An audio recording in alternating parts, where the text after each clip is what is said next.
мехоҳанд дар ин кишвар ба таври қонунӣ кор кунанд. гуфта мешавад ки дар федератсияи Русия ман ранг рӯшон безорум, чи дар Telegram чи дар YouTube дар кор нестай. танҳо дар ҳамин вақт шумо аз даъват ба хизмати ҳарбӣ озод мешавед. салом ба ҳама тамошобинони барномаҳои канали Юрист.TJ.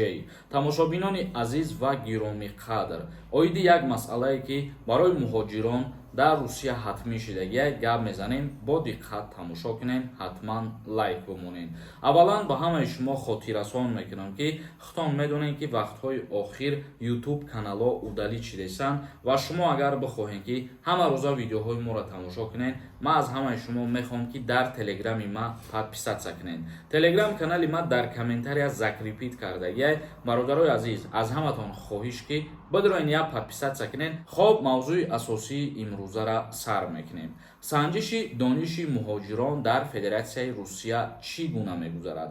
айни ҳол дар Федератсияи Русия барои муҳоҷирони корӣ супоридани имтиҳон аз забони русӣ ҳатмӣ ва зарурӣ шидагиаст. мисол, худтон медонед ки вақтҳои пеш бир нафарое ки забони русиро хуб намедонистанд ва бо тариқи ягон посредник дар вақти гирифтани ягон ҳуҷҷат, мисол коршона буд мекардану соҳиби ҳуҷҷат мешиданд. вале айни ҳол ин кор бигем аз байн рафт. дигар ҳар нафаре ки дар Русия муҳоҷираи кору фаъолияти қонунӣ кардан мехоҳад, имтиҳон меспора аз забони русӣ. гуфта мешавад ки аз оғози май дар Русия қоидаҳои супоридани имтиҳони ҳатмии забони русӣ барои муҳоҷироне ки мехоҳанд дар ин кишвар ба таври қонунӣ кор кунанд тағйир ёфтааст. созмонҳои тиҷоратӣ наметавонанд имтиҳонгузаронии муҳоҷиронро анҷом диҳанд. танҳо 13 донишгоҳ дар 10 минтақаи кишвар ин ҳуқуқро доранд. имтиҳонҳоро дар маркази муҳоҷиратии Сахарова низ супоридан мумкин мебошад. яке аз муассисаҳои таълимие ки ҳаққи қабули имтиҳонотро доранд, донишгоҳи дӯстии халқҳои Русия мебошад.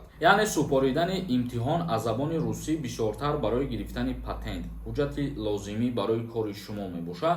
гуфта мешавад ки дар Федератсияи Русия бидан созмонҳое ки имтиҳони забони русӣ мегирифтанд ва бигем як справка медоданд ки шумо забони русиро медонед ва бисёри нафарҳо ҳамин справкаро пешниҳод мекарданд барои гирифтани патент.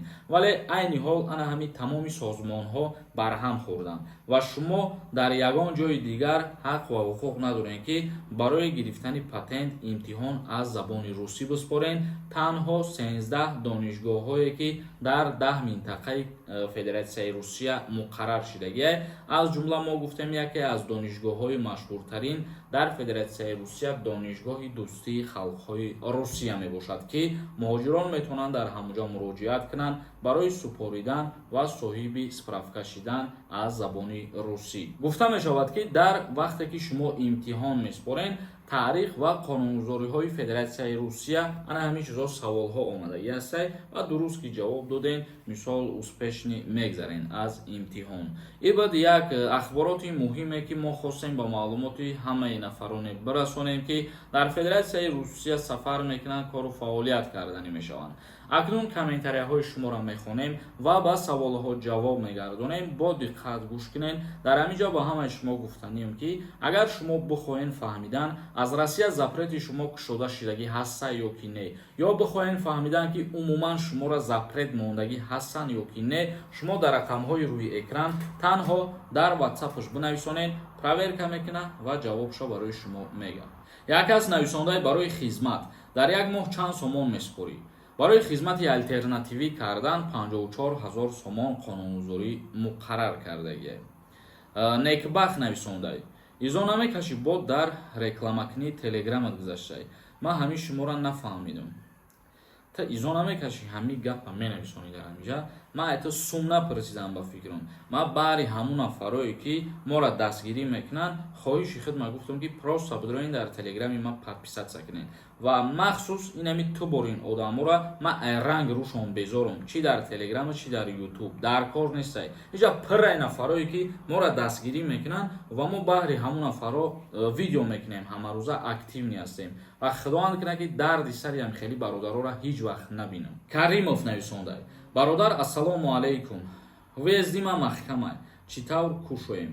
шумо вуездтон маҳкам боша, бародари азиз. ягон роҳи кушода кардан нестай. Агар мисол барои ягон пардохт кардани маблағ дар назар дошта бошем ё барои ягон основания дар назар дошта бошем, танҳо виезда кушода кардан ҳамсари шумо шуда метавонад ки агар дар ҳудуди Россия қарор дошта боша, мисол фарзанд дошта бошен, мешавад ки ба воситаи аризаи ҳамсар кушода кунанд. Як кас нависонда ассалому алайкум ака. Почаи ма 2 сол пеш шикастагӣ буд. Мара хизмат мебаранд.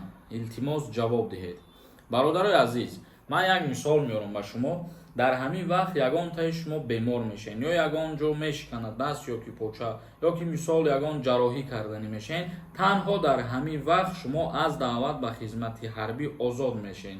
Яъне ки ба таъхир андохтани муҳлат барои даъват ба хизмат ана ҳамин ҳолатҳоро мегӯян.